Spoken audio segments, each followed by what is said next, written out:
C'est parti pour un autre épisode de J'aime ta compagnie, le balado des entreprises ambitieuses qui n'ont pas de département marketing. Depuis plusieurs années, notre équipe accompagne des entreprises dans le développement de plans marketing et dans la concrétisation de leurs ambitions. On va se dire les vraies affaires, la réalité n'est pas la même quand tu n'as pas un département marketing complet pour assurer le développement des affaires de l'entreprise. Notre promesse, c'est que chaque épisode regorge de trucs et d'outils pour que vous puissiez prendre de meilleures décisions d'affaires. Ici, on s'élève ensemble pour bâtir des entreprises qui nous ressemblent et qui créent de la valeur pour nos communautés. Pour attirer et fidéliser les bonnes clientèles et les plus grands talents, tout est marketing. Et comme nous connaissons la valeur de votre temps, place à l'épisode. On se lance pour l'épisode 10, soit 3 solutions pour définir la base de votre marketing, soit votre persona. Alors, bonjour Katrina, Rouge, Marie-Michel, 3 stratèges ce matin. Bonjour les filles, vous arrivez comment dans le balado ce matin? Moi j'arrive crinquée. Parce qu'en fin de semaine, on a organisé une fresque du climat à la firme marketing, puis ça s'est super bien passé. Ça a été un super bel événement, puis ça m'a donné full d'énergie. Les gens sont venus dans notre bureau, ils ont aimé notre bureau. Donc, c'est ça. Fait que je suis encore dans cet état d'esprit-là ce matin. Ça m'a habité toute la fin de semaine, puis je suis encore là aujourd'hui. Ben bravo pour l'initiative. Wow. Parce que pour avoir participé, c'était client de vérité, c'était plein de belles rencontres, de belles connexions et c'est pas évident quand on est dans une entreprise, qu'on est dans des petites équipes de dire on va faire du parascolaire entre guillemets pour être des citoyens impliqués, investis, pour initier des projets. Bravo, Katrina, c'était vraiment très chouette. C'est un privilège de pouvoir participer à cet événement à tes côtés. Alors, bravo. Très inspirant. Bravo, ouais. Alors, Rouge, toi, aujourd'hui, t'arrives dans quel état d'esprit? Alors, moi aussi, j'ai eu cette belle opportunité, justement, de participer à la fresque du climat qui s'est passée au Saguenay. Et merci à Katrina parce qu'elle m'en avait parlé, puis j'ai découvert comme plein de nouveaux trucs, j'ai compris plein de trucs. C'est vraiment quelque chose à faire, je pense, au moins une fois dans sa vie, hein, pour ceux qui ont jamais fait, qui sont jamais allés. Puis moi, ce matin, j'arrive vraiment dans un état d'esprit genre full contente parce que la semaine passée aussi, j'ai eu la belle opportunité de rencontrer notre coach à la firme et waouh, ça a été un super beau partage. J'ai vraiment hâte de continuer là-dedans, donc full contente d'être lundi et d'être là avec vous, les filles. Ah, ça aussi, je suis contente parce que c'est vrai qu'à la firme, on investit dans du coaching cette année pour tout le monde et je suis contente, les filles, que vous embarquez à pieds joints. Puis moi, j'arrive dans une drôle de posture. Puis à la firme, on s'est toujours dit qu'on allait être transparente à fond.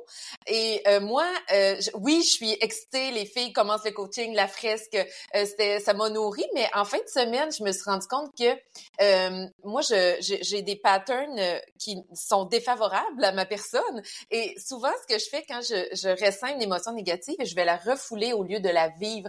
Et en fin de semaine, tu sais, ça faisait plusieurs jours que j'étais pas bien.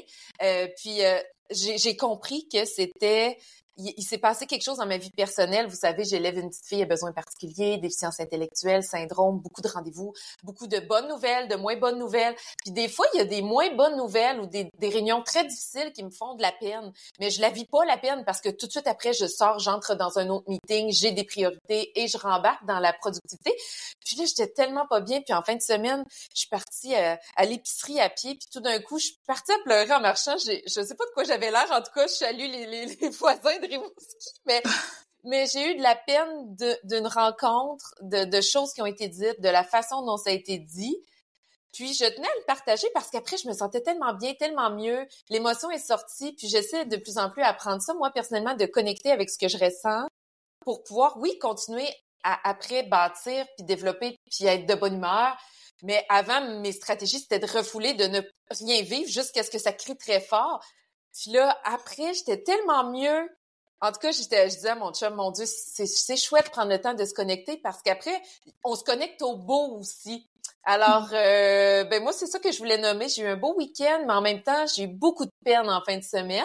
Mais c'était beau. Si je peux encourager tout le monde à vivre leurs émotions, ben en tout cas, je le partage parce qu'on fait toujours semblant qu'on est parfait dans le podcast, dans les réseaux sociaux. On ne montre tout le temps que le beau. Mais moi, en fin de semaine, il y avait beaucoup de larmes, mais c'était pour le mieux. Alors, je me fais l'avocate de toutes les émotions. Mais c'est ce qui fait qu'on est humain aussi. Puis merci de le partager parce que je pense que moi, ça, c'est parmi les choses qui fait qu'à la firme, j'ai cette place, je me permets vraiment de dire ce que je ressens. Donc, c'est cool des fois aussi d'entendre son gestionnaire, sa boss dire, ben écoutez, des fois je suis down, mais ça va. Donc, nommer ces choses-là, je trouve, waouh. Puis de le partager. En tout cas, moi, good for you, les filles, c'est arrivé le week-end. Mais si c'est arrivé un mardi, il aurait probablement fallu que je vous en parle, là, parce que quand on n'en parle pas, après, les gens peuvent penser, voyons, qu'est-ce qui se passe? On est fâché, non. Mais non, c'était carrément entre moi et moi, puis dans ma vie personnelle. Mais je vais continuer de le faire et de vous encourager à le faire. Et les entrepreneurs qui nous écoutent dans des très petites entreprises, des entreprises de 1, 10, 20 employés, on se ressent, on se vit, alors tant mieux si on peut se laisser de la place pour vivre tout ce qu'on a à vivre. Et aujourd'hui, on plonge dans le sujet le plus sous-estimé, le plus important de tout entrepreneur et organisation, le persona. Pourquoi c'est important? Mais c'est la base de tout.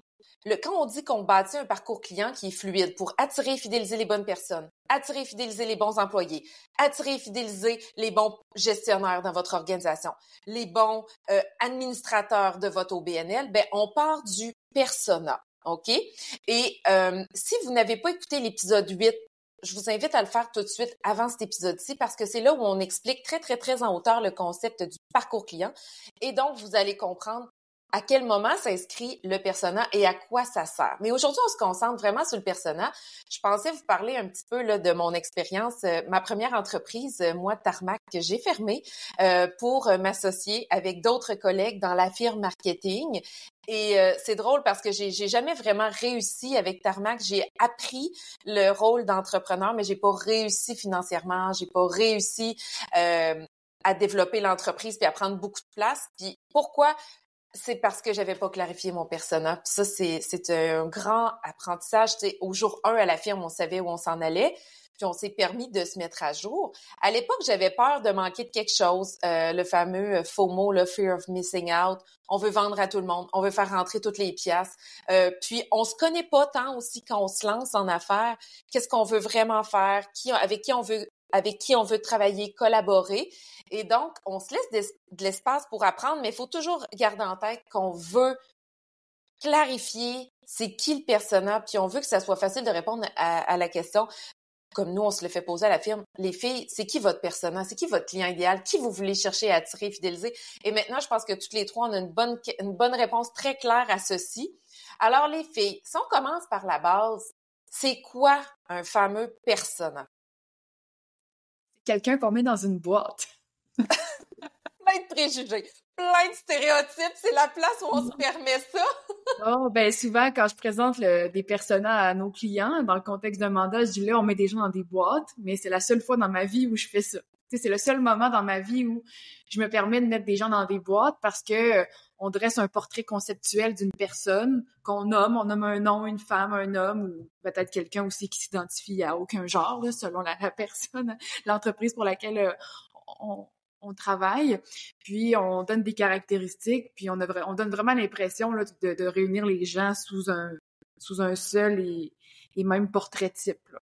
Un modèle conceptuel. Un modèle conceptuel, bien vous pouvez renchérir là-dessus.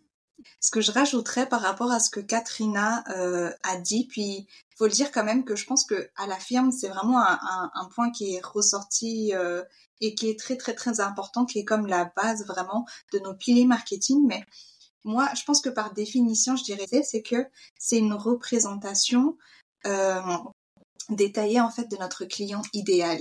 Puis quand on dit détaillé, c'est juste une manière de voir ok c'est quoi les besoins, c'est quoi qu'on chercherait, c'est quoi le bobo qu'on chercherait à solutionner. puis voir aussi de manière démographique, de manière vraiment, comme Katrina a dit, mettre la personne dans une case à peu près pour avoir une idée plus ou moins fictive de son client idéal.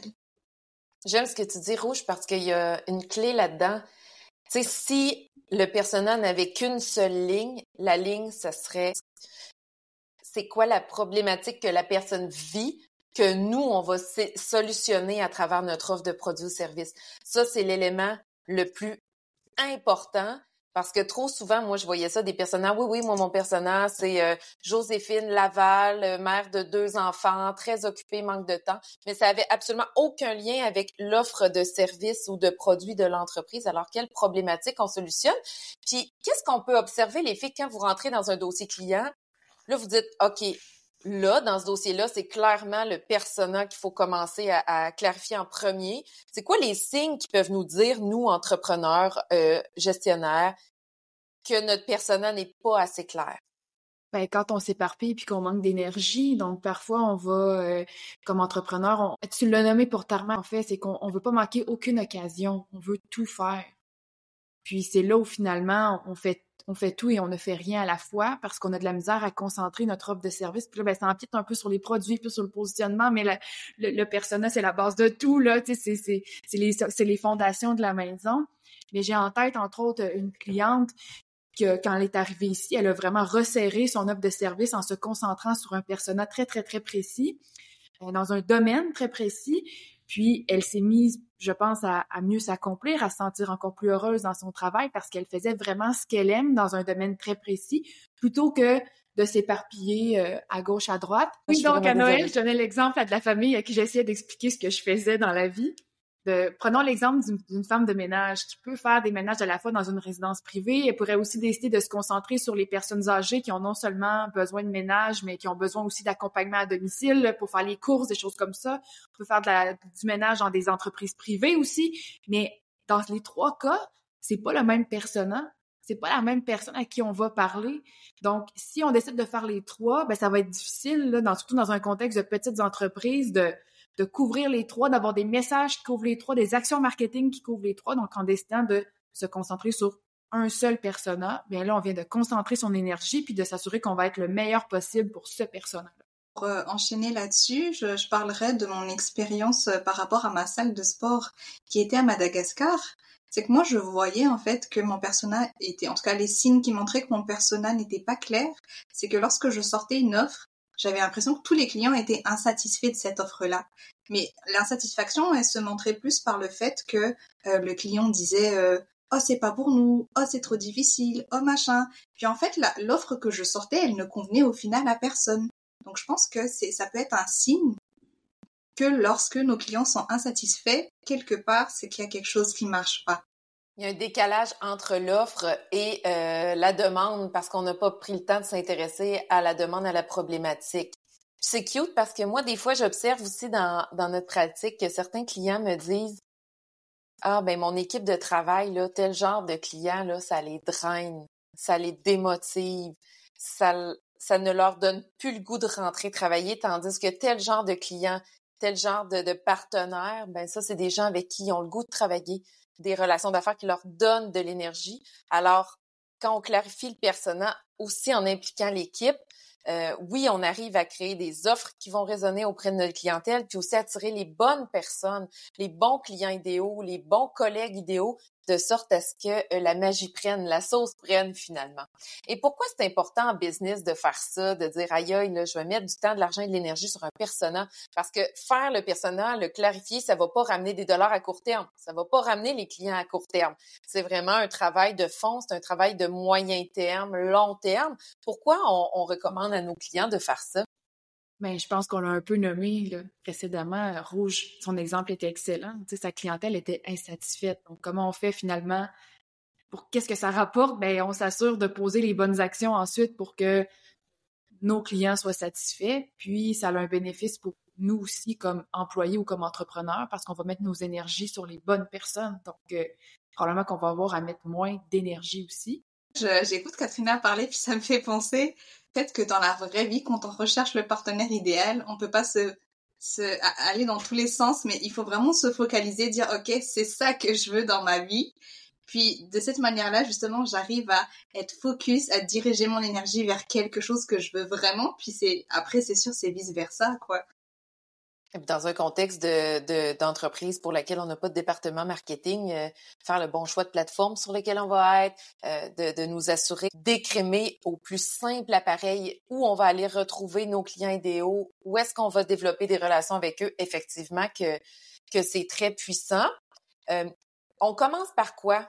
Rouge peut-être? On commence par quoi? Quand on veut dire, OK, là, les filles m'ont convaincu, mais c'est pas clair par où commencer. Par où on peut commencer? Ben, moi, je dirais, puis ça, c'est un des trucs qui m'a marqué à la firme, c'est que la première fois que j'ai eu mes premières rencontres avec vous, j'avais posé la question, OK, mais où est-ce qu'on fait le plus de chiffre d'affaires? Donc, je pense que c'est important d'aller comprendre le comportement de notre clientèle générale pour se dire, OK, ici, je peux gratter. OK, ici, ça serait plus intéressant. Donc, je pense comprendre d'abord les clients qu'on a, ça peut être la première méthode, ça peut être la première étape pour définir son persona. Oui, parce qu'on a la donnée. Trop souvent, on veut complexifier, mais on peut commencer, comme tu dis, par s'intéresser à qui est déjà là auprès de nous, avec qui on aime travailler. Katrina, quelque chose à ajouter?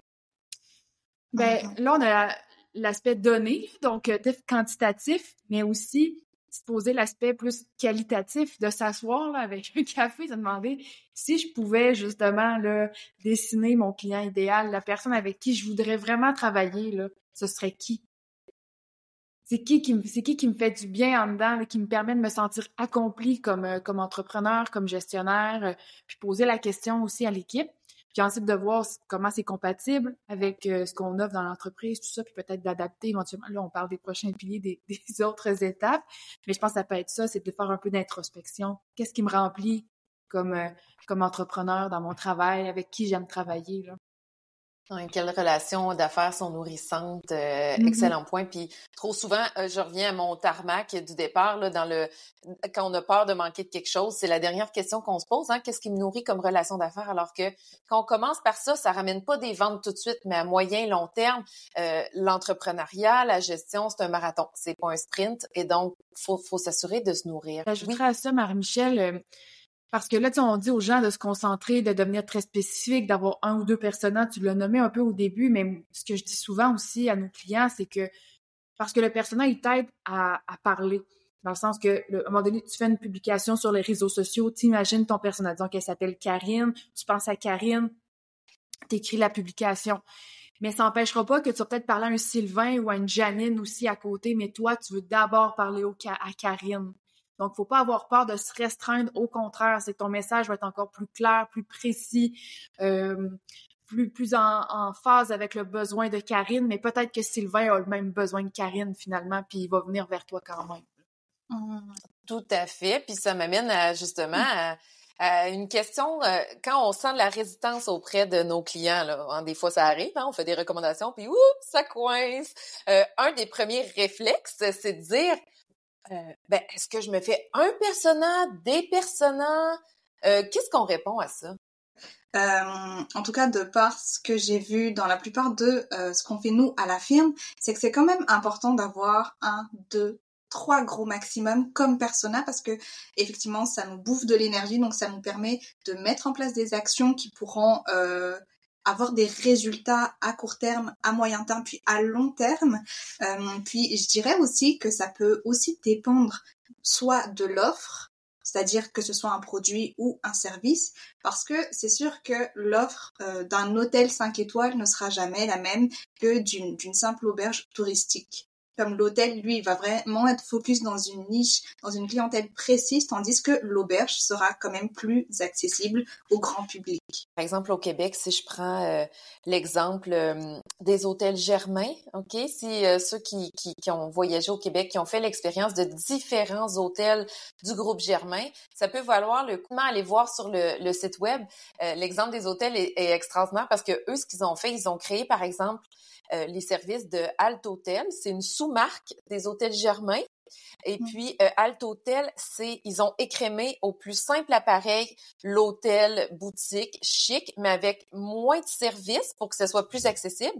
Tandis qu'ils ont une offre d'hôtel, par exemple, il y avait le Dominion dans le Vieux-Québec, avec service plus.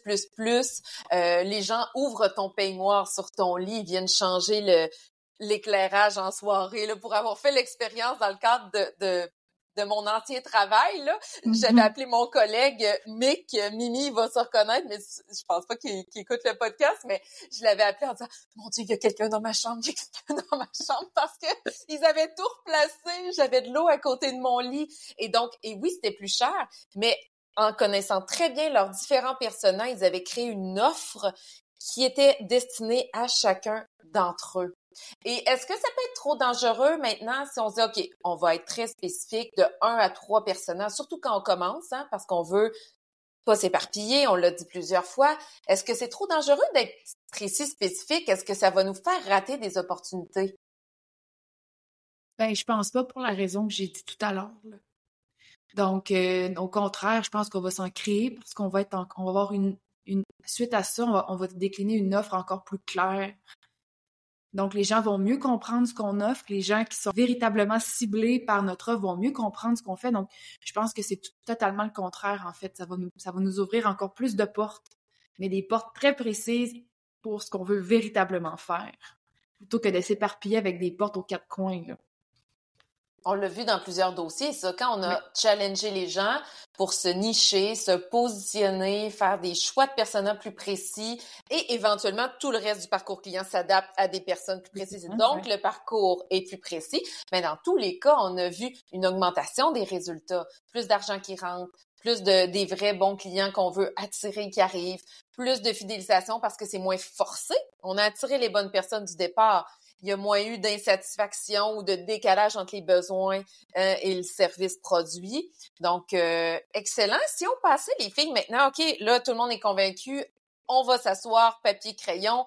Quelles sont les 3 solutions qu'on pourrait mettre en place dès aujourd'hui pour mieux clarifier qui est notre client idéal? C'est sûr qu'on peut engager la firme marketing, là, venez nous consulter, ça va aller plus vite, plus rapidement. Mais si vous voulez vous amuser chez vous à commencer l'exercice, peut-être qu'on commence par Rouge. Quelle solution tu suggérais? Ma première solution, moi, ce que je suggère, c'est de faire des entrevues. Tout à l'heure, on a parlé de la partie quantitative, les données. Certes, si on a des données en notre possession, on peut déjà partir sur ça, comme on s'est dit. Moi-même, je l'ai expérimenté au sein de la firme. Je trouve que ça permet de nous faire une idée. Puis moi, je connais pas, comme on s'est dit dans les précédents épisodes, je connais pas exactement la culture ni le profil de telle personne au Québec, mais ça me permet, en fait, les entrevues permettent vraiment de pouvoir discuter avec la personne, d'aller gratter aussi sur les informations dont on a besoin, qui va nous permettre de construire par la suite notre plan d'action, marketing, communication. Donc, je pense que les entrevues, c'est vraiment une des clés. Puis, ça peut se faire de manière formelle comme informelle aussi. Tout à fait. Ça peut être fait, oui, comme tu dis, dans une démarche, parce que toi, tu l'as expérimenté dans des stratégies, des plus gros plans marketing. Chez nous, ça vient avec des entrevues.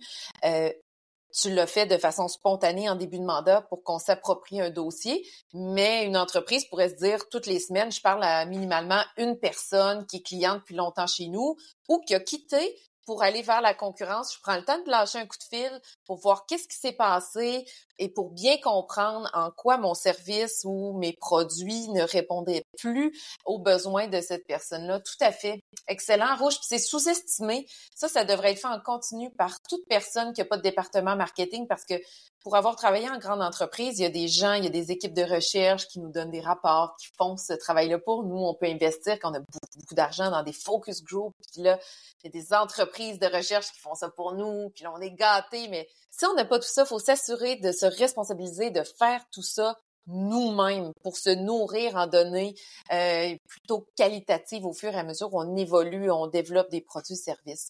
Toi, Katrina, quelle est la solution que tu recommanderais pour commencer à clarifier dès aujourd'hui notre client idéal? Mais je voudrais juste poursuivre sur ce que je disais en disant que ça devient un excellent outil de commercialisation parce qu'on peut approcher des clients qui ne le sont pas encore chez nous sous le prétexte de j'ai juste envie de mieux connaître vos besoins dans votre contexte. Donc, j'ai rien à vous vendre, je veux juste mieux vous connaître. Donc, ça devient une belle opportunité. Puis, ce que j'ajouterais aussi, c'est que ma solution, en fait, c'est de partir des clients qu'on a déjà, puis de faire des appels, tout dépendant de la forme de vos produits et services, de faire des appels de fin de mandat ou des sondages de satisfaction, mais toujours dans une perspective de mieux comprendre le besoin. Donc, si on parle d'un appel de mi-mandat, c'est d'appeler le client à la fin, puis de dire qu'est-ce que vous avez aimé, qu'est-ce que vous avez moins bien aimé, est-ce que vous seriez prêt à renouveler pour nos services, pourquoi?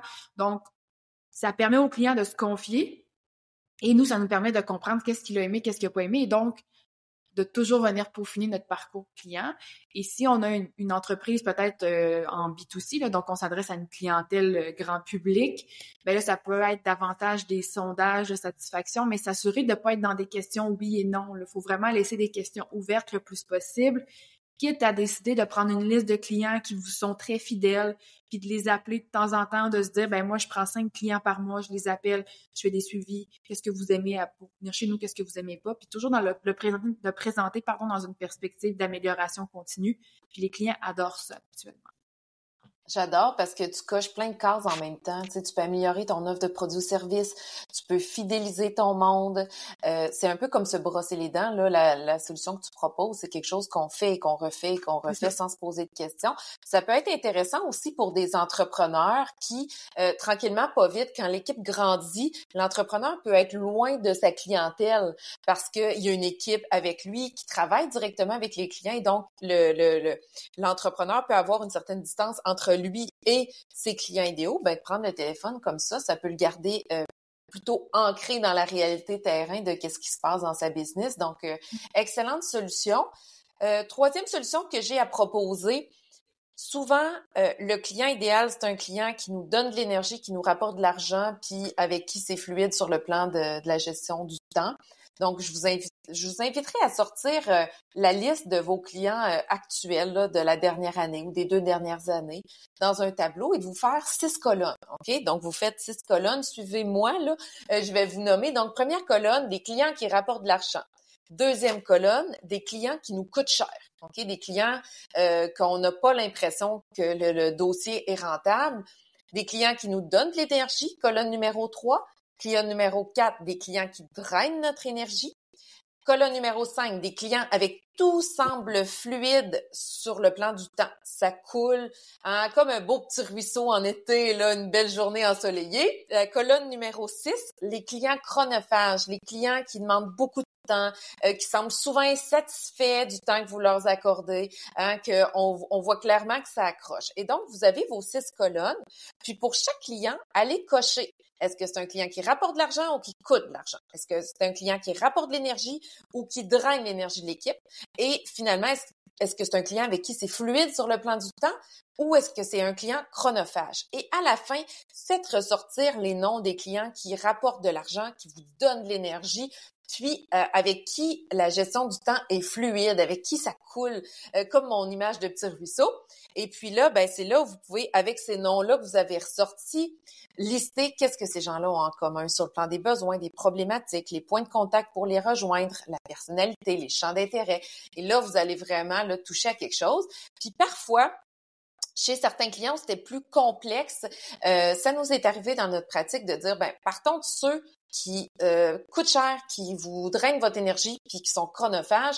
Là, on peut créer un anti-persona. Ça aussi, ça peut être intéressant. Quand c'est plus difficile de clarifier le client idéal, on crée notre anti-persona, puis à partir de l'anti-persona, on va aller dans l'opposé, puis là, on va tranquillement pas vite créer notre personne. Alors, à titre de rappel, Rouge nous a recommandé de faire des démarches d'entrevue, de se créer comme projet marketing. Je vais interviewer 10, 20 personnes pour aller mieux comprendre l'insight client, c'est quoi les besoins, les problématiques et comment je peux y répondre.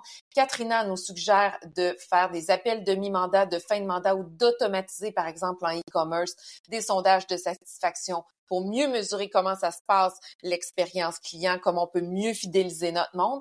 Et moi, personnellement, je vous recommandais d'étudier un peu vos clients actuels, de sorte à savoir qui est-ce qui rapporte de l'argent, avec qui c'est facile de gérer le temps et qui vous nourrit sur le plan de l'énergie pour créer un persona fort. Puis, à partir de ça, c'est ça qui va vous permettre de créer une offre de produits ou services qui va vendre exactement comme Rouge disait par rapport à son gym à Madagascar, créer des offres qui vont résonner auprès d'eux, d'avoir une image de marque forte, un positionnement qui résonne auprès d'eux, de choisir les bons points de contact pour vous faire connaître, etc. OK? Donc, tout le parcours client qui en découle va être beaucoup plus cohérent et il va avoir une plus de fluidité pour attirer et fidéliser les bonnes personnes ou les bons collègues de travail. Alors, sur ce, dès maintenant, on vous invite à planifier au minimum une de ces actions-là cette semaine, question de commencer à vous amuser. Et si ce n'est pas déjà fait, allez nous suivre, soit sur Spotify, Apple Podcast, on est là. Allez vous abonner au balado, ça fait toute la différence. Et les filles, bonne nouvelle, on a notre premier avis.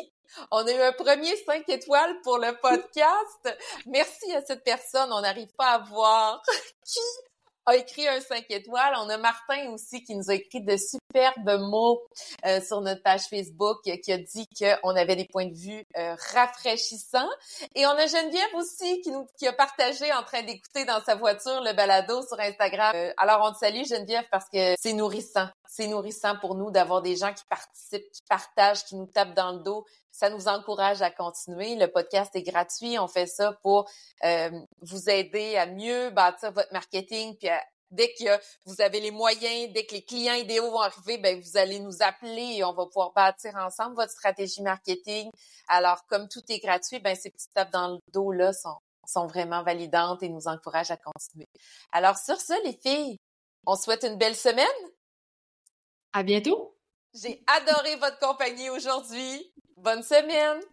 Bye! Salut!